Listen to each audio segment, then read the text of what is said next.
اللہ وحدہ لا شریک ہے، اس کی ذات و صفات میں کوئی اس کا شریک نہیں ہے۔ ہمارے علماء نے یہ عقیدہ بھی لکھا کہ اس کی ذات کا ادراک عقلاً محال ہے، اس کی ذات کا ادراک عقلاً محال ہے کہ جو چیز سمجھ میں آتی ہے عقل اس کو محیط ہوتی ہے۔ بات تھوڑی سی مشکل ہوگی لیکن اگر توجہ کریں گے انشاءاللہ بڑی آسانی سے سمجھ میں آ سکتی ہے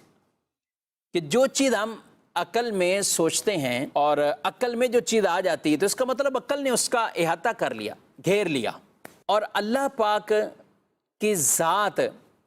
فرمایا کہ اس کا ادراک عقلاً محال ہے، لا تدرکہ الابصار، آنکھیں اس کا ادراک نہیں کر سکتی، آنکھیں اس کا ادراک نہیں کر سکتی۔ رؤیت اور چیز ہے، دیکھنا،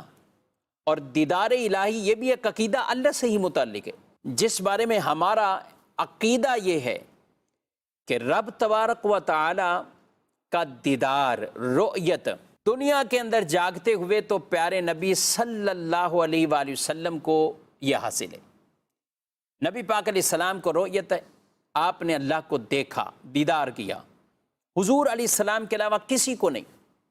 یعنی جاگتے ہوئے بیداری میں۔ حضرت موسیٰ علیہ السلام نے اللہ کی بارگاہ میں کہا ربی ارینی، اے اللہ میں دیکھنا چاہتا ہوں، اے اللہ تو اپنا دیدار عطا کر دے، مجھے دیدار کرا دے، زیارت کرا دے۔ تو فرمایا گیا لن ترانی، اے موسیٰ آپ ہرگز نہیں دیکھ سکتے، اے موسیٰ آپ ہرگز نہیں دیکھ سکتے، وَلَكِنِ انظُرْ إِلَى الْجَبَلِ، لیکن اس پہاڑی کی طرف دیکھیے۔ پھر وہ پورا واقعہ تفصیل سے قرآن پاک میں موجود ہے کہ خاص ایک تجلی ہوئی اور آپ نے پہاڑ کو دیکھا، اور وہ پہاڑ بھی اس خاص ایک تجلی کے پڑنے پر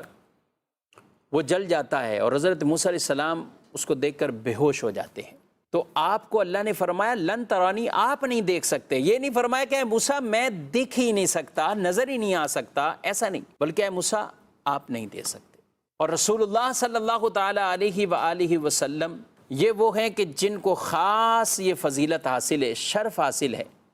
اور یہ آپ کا عظیم معجزہ ہے کہ آپ نے جاگتے ہوئے بیداری میں اللہ کا دیدار کیا ہے۔ قرآن پاک میں 15ویں پارے کی پہلی آیت مبارکہ میں، اسی طرح سورہ نجم کے ابتدائی رکوع کے اندر کئی آیات مبارکہ کہ جن کے اندر وہ سفر معراج بھی کا تذکرہ ہے، اور معراج میں دیدار باری تعالیٰ کے حوالے سے بھی اللہ پاک نے اس کے ارشادات فرمائے ہیں۔ اور اس کے علاوہ احادیث نبویہ صلی اللہ علیہ وآلہ وسلم بھی اس پر موجود کہ جس میں پیارے نبی صلی اللہ تعالیٰ علیہ وآلہ وسلم نے خود اس رؤیت کو، اللہ کے دیکھنے کو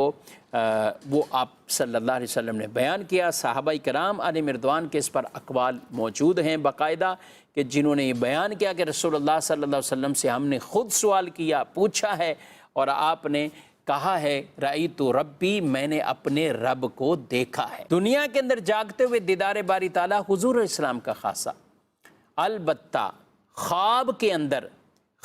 اندر یہ دیدار ہو سکتا ہے، اور یہ بڑے بڑے اکابرین علماء کے حوالے سے ایسا بیان کیا گیا کہ ان کو خواب میں اللہ پاک کا دیدار ہوا ہے۔ ہمارے امام اعظم ابو حنیفہ رضی اللہ عنہ 100 مرتبہ اللہ کا دیدار کیا ہے، تو یہ خواب میں ممکن ہے۔ آخرت میں قیامت کے دن جو دیدار کے حوالے سے فرمایا گیا، اور پھر بالخصوص جنت کے اندر اہل جنت کو جو عظیم نعمت ملے گی وہ اللہ پاک کا دیدار ہوگا، اور وہ اللہ کا دیدار کریں گے، اور ایک بار نہیں بار بار اللہ رب العالمین کا دیدار وہ کریں گے۔ تو یہ کیسی کیفیت میں ہوگا، کیسے ہوگا، یہ سب کچھ ہمارے علماء نے لکھا، جب وہاں دیکھیں گے تو پھر وہاں بتا دیں گے۔ تو اللہ پاک کی ذات کے حوالے سے عقلاً ادراک اس چیز کا محال ہے، اسی لیے ہمیں روایت میں یہ ارشاد فرمایا گیا تتفکروا فی آلاء اللہ، اللہ کی نعمتوں میں تفکر کرو، غور و فکر کرو، اور اللہ کے اندر تفکر یعنی اس کی ذات کے حوالے سے یہ تفکر نہ کرو بلکہ اس کی نعمتوں کے حوالے سے یہ سوچو۔ وَيَتَفَكَّرُونَ فِي خَلْقِ السَّمَاوَاتِ وَالْأَرْضِ، ایمان والوں کے جو تذکرے گئے، اللہ کی نعمتوں کے جو تذکرے ہیں، ان میں ایک زمین آسمان، پھر اس کے اندر سورج کا نکلنا، چاند کا آنا، سورج کا غروب ہو جانا، چاند پھر آتا ہے، پھر چاند چلا جاتا ہے، دن رات ستارے، یہ سب کچھ کیا ہے؟ موسم کا بدلنا،